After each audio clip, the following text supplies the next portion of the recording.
This dumpster is unique in a few different ways. One is it would come with a modified lid that would be a steel lid.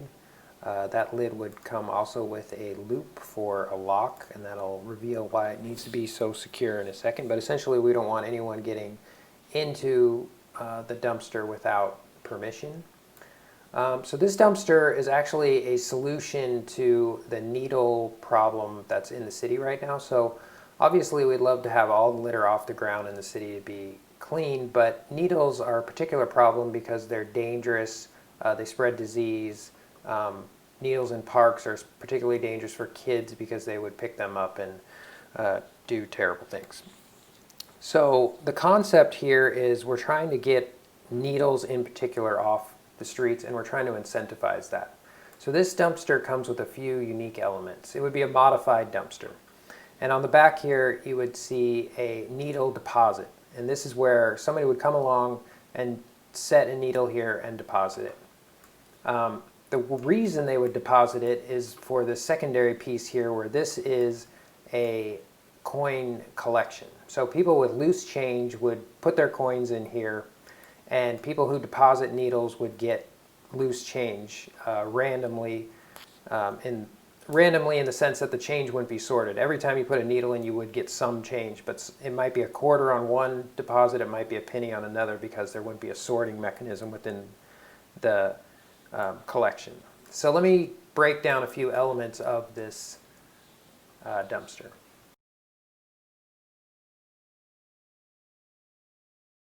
We'll go ahead and remove the dumpster for now. So within the needle deposit box, there's a few elements. The element at the top is a phone, and we can use an old phone. Any smartphone would run a piece of open source software, and the open source software was actually developed by the University of Washington. It's called YOLO software, You Only Look Once software. But basically you can train the software to identify objects, and in this case we'd train it to identify hypodermic needles, and it would do that by using the camera looking through the hole at the top here. So the person would come along, place a needle on the platform. It would be identified as a hypodermic needle. We'd use the phone's audio to say, this is a pass, please put the needle into the dumpster. It would go through the hole. We would use a motion sensor to make sure that something did pass through the hole. That's to make it so somebody doesn't use the same needle over and over and just throw something, or just use the same needle over and over and get more and more change. Once it's confirmed that a needle's been identified, it passed through the motion sensor, then a signal would go to the motor and would release change that's being collected in the hopper, and then you would get change at random.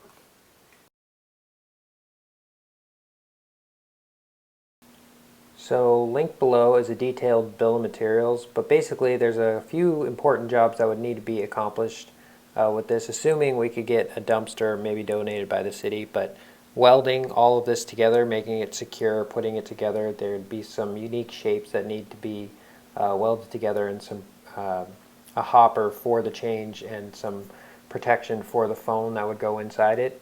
We'd need a software engineer to actually run the open source software. I don't think there would be too much development needed, but we would need the skills on how to train the software to identify the hypodermic needles.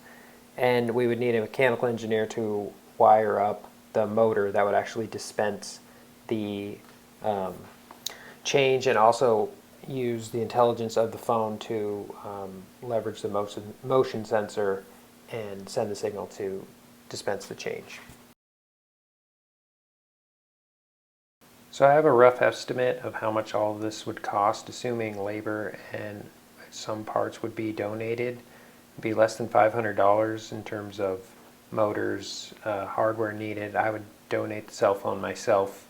That would basically be the intelligence of all of this.